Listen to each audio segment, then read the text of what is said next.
Hello friends, మీరు చూస్తున్నారు tech గురు YouTube channel. 3500కు పైగా అటెండర్ ఉద్యోగాలకు సంబంధించి చాలా మంచి నోటిఫికేషన్ అయితే రిలీజ్ కావడం జరిగింది. కేవలం 10వ తరగతి అర్హత. సో 10th సర్టిఫికేట్ ఉన్నవారు తప్పకుండా ఈ ఉద్యోగాలకు అప్లై చేసుకోండి. డీటెయిల్ ఇన్ఫర్మేషన్ చెప్తాను, వీడియోని చివరిదాకా అయితే చూడండి. తప్పకుండా వీడియోని లైక్ చేసి మీ ఫ్రెండ్స్ అందరికీ షేర్ చేయండి. అలాగే మన వాట్సాప్ గ్రూప్ లింక్ కూడా కింద డిస్క్రిప్షన్లో ఇస్తాను, జాయిన్ అవ్వండి. అక్కడ కూడా అప్డేట్స్ లభిస్తూ ఉంటాయి. ఈ నోటిఫికేషన్ మనకు స్టాఫ్ సెలక్షన్ కమిషన్ నుండి మల్టీ టాస్కింగ్ స్టాఫ్ హవాల్దార్కు సంబంధించిన నోటిఫికేషను. ఆన్లైన్ అప్లికేషన్స్ చూసుకుంటే 26th జూన్ నుండి 24th జూలై వరకు అప్లై అయితే చేసుకోవచ్చు. సో దీనికి సంబంధించి ఏదైనా కరెక్షన్స్ ఉంటే 29th జూలై నుండి 31st జూలై వరకు పెట్టుకోవచ్చు. కంప్యూటర్ బేస్డ్ టెస్ట్ చూసుకుంటే 20th సెప్టెంబర్ నుండి 24th అక్టోబర్ వరకు మనకు నిర్వహించడం జరుగుతుంది. అఫీషియల్గా ఇప్పటికే మనకు SSC CGL, CHSL notifications release అయ్యాయి. ఇప్పుడు చూసుకుంటే ఎంటీఎస్ నోటిఫికేషన్ అయితే రిలీజ్ చేయడం అయితే జరిగింది. సో ఇక్కడ మనకు మల్టీ టాస్కింగ్ స్టాఫ్ అలాగే హవాల్దార్ పోస్టులు అయితే ఉండడం జరుగుతుంది. సో మనకు ఎంటీఎస్ సంబంధించి ఇంకా కలెక్ట్ చేస్తున్నాం పోస్టులు అని చెప్పి మెన్షన్ చేశారు. హవాల్దార్ మాత్రం 1075 ఉన్నాయి. సో మనకు ఏదైతే ఎంటీఎస్ పోస్టులు చూసుకుంటే 2500కు పైగా అయితే ఉంటాయి, ఇంకా పెరిగే అవకాశం అయితే ఉంది. సో మనకు టోటల్గా ఈ పోస్టులు 3500కు పైగా అయితే ఉండడం జరుగుతుంది. సో ఈ పోస్టులకు సంబంధించి అఫీషియల్ నోటిఫికేషన్ అయితే మనకు రిలీజ్ కావడం అయితే జరిగింది. కేవలం 10th అర్హత ఉంటే చాలు అప్లై అయితే చేసుకోవచ్చు. ఇండియన్ సిటిజన్స్ అందరూ కూడా ఈ ఉద్యోగాలకు సంబంధించి అప్లై చేసుకోవచ్చు. ఏజ్ లిమిట్ చూసుకుంటే 1/8/2025 నాటికైతే ఉండాల్సి ఉంటుంది అని చెప్పి క్లియర్గా అయితే మెన్షన్ చేయడం అయితే జరిగింది.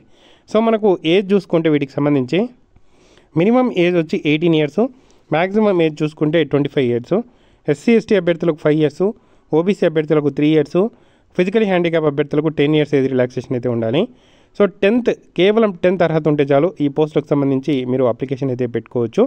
ఎటువంటి అనుభవం కూడా అవసరం అయితే లేదు. క్లియర్గా మనకు దాన్ని మెన్షన్ అయితే చేయడం జరిగింది.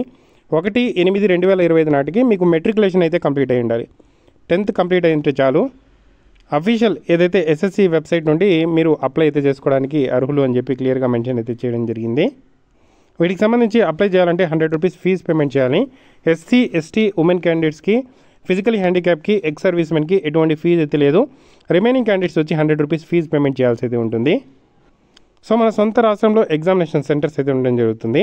ఆంధ్రప్రదేశ్ మరియు తెలంగాణలో ఎగ్జామినేషన్ సెంటర్స్ ఎక్కడున్నాయని ఒకసారి పరిశీలిస్తే గుంటూరు, కర్నూలు, రాజమండ్రి, తిరుపతి, విశాఖపట్నం, విజయవాడ, కాకినాడ, నెల్లూరు, చీరాల, విజయనగరం, శ్రీకాకుళం, ఏలూరు మనకు ఆంధ్రప్రదేశ్ సంబంధించి ఎగ్జామినేషన్ సెంటర్స్ అయితే ఉన్నాయి.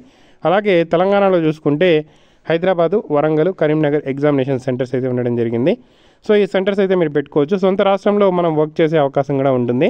సొంత రాష్ట్రంలో జాబు, సొంత రాష్ట్రంలో వర్క్ అయితే చేసుకోవచ్చు. సో మనకు దీనికి సంబంధించి ఎగ్జామ్ అనేది తెలుగులో రాసుకోవచ్చు. So computer based examination will be conducted in Hindi, English and 13 regional languages అని మెన్షన్ చేశారు. సో 13 రీజనల్ లాంగ్వేజెస్లో మన తెలుగు కూడా ఉంది కాబట్టి అభ్యర్థులు ఎటువంటి టెన్షన్ అయితే పడాల్సిన అవసరం అయితే లేదు. తెలుగు మీడియం అభ్యర్థులు కూడా తెలుగులో మనకు అర్థమయ్యే క్వశ్చన్స్కి మనం అర్థం చేసుకొని ఆప్షన్స్ పెట్టుకొని మనం రాసుకునే అవకాశం అయితే ఉంది. సో మనకు ఎగ్జామ్లో numerical and mental ability, reasoning ability and problem solving, general awareness, English language సంబంధించి అయితే ఉంటాయి. సో మనకు టోటల్గా 45 మినిట్స్ ఫస్ట్ సెక్షన్కి, రెండో సెక్షన్కి 45 మినిట్స్ ఎగ్జామ్ అయితే ఉండడం జరుగుతుంది. టోటల్గా 4 పార్ట్స్ అయితే ఉండడం జరుగుతుంది. సో మనకు ఎగ్జామ్ సంబంధించి ఇది ఆబ్జెక్టివ్ విధానంలో మనకు ఎగ్జామ్ అయితే ఉండడం జరుగుతుంది అని చెప్పి క్లియర్గా అయితే మెన్షన్ అయితే చేయడం జరిగింది. సో ఓన్లీ ఎగ్జామ్ పెట్టి మనకు ఈ జాబ్స్ అయితే భర్తీ అయితే చేస్తారు. డీటెయిల్డ్ సిలబస్ ఇచ్చారు. డీటెయిల్డ్ సిలబస్ కంప్లీట్ చేసిన తర్వాత మనకు ఏదైతే పీఈటీ, పిఎస్టీ అనేది హవాల్దార్ పోస్టులకు అయితే కండక్ట్ చేస్తారు. సో పీఈటీ, పిఎస్టీ అనేది ఓన్లీ హవాల్దార్ పోస్టులు కండక్ట్ చేస్తారు. వాకింగ్ ఉంటుంది. 1600 మీటర్ అనేది మేల్ అభ్యర్థులు 15 మినిట్స్లో, ఫీమేల్ అభ్యర్థులు 20 మినిట్స్లో 1 కిలోమీటరు ఫీమేల్ అభ్యర్థులు నడవాల్సి అయితే ఉంటుంది. మేల్ అభ్యర్థులు 1600 మీటర్స్ అనేది 15 మినిట్స్లో నడవాల్సి అయితే ఉంటుంది. సో ఫిజికల్ స్టాండర్డ్ టెస్ట్ కూడా ఉంటుంది. ఓన్లీ ఇది హవాల్దార్ పోస్టులకు మాత్రమే. మేల్ అభ్యర్థులు అయితే 157.5 సెంటీమీటర్స్, అలాగే చెస్ట్ 81 సెంటీమీటర్స్ ఉండాలి, ఎక్స్పాన్షన్ 5 సెంటీమీటర్స్ ఉండాలి. ఫీమేల్ క్యాండిడేట్స్కి హైట్ 152 సెంటీమీటర్స్, వెయిట్ వచ్చి 48 కేజీస్ అయితే ఉండాలి. సో ఈ విధంగా హవాల్దార్ పోస్టులకు సంబంధించి ఎంటీఎస్కి ఎటువంటి పీఈటీ, పిఎస్టీ ఉండదు. జస్ట్ ఒక ఎగ్జామే కండక్ట్ చేస్తారు. అందులో క్వాలిఫై అయ్యి మంచి మార్కులు తెచ్చుకుంటే డాక్యుమెంట్స్ వెరిఫై చేసి జాబ్స్ అయితే ఇస్తారు. చాలా మంచి అవకాశం అండి. డీటెయిల్ ఇన్ఫర్మేషన్ లింక్ నేను కింద డిస్క్రిప్షన్లో ఇచ్చాను. పూర్తి వివరాలు చేసి అప్లై చేసుకోండి. ఏదైనా డౌట్స్ ఉంటే కామెంట్ చేయండి. తప్పకుండా వీడియోని అయితే లైక్ చేసి షేర్ చేయండి.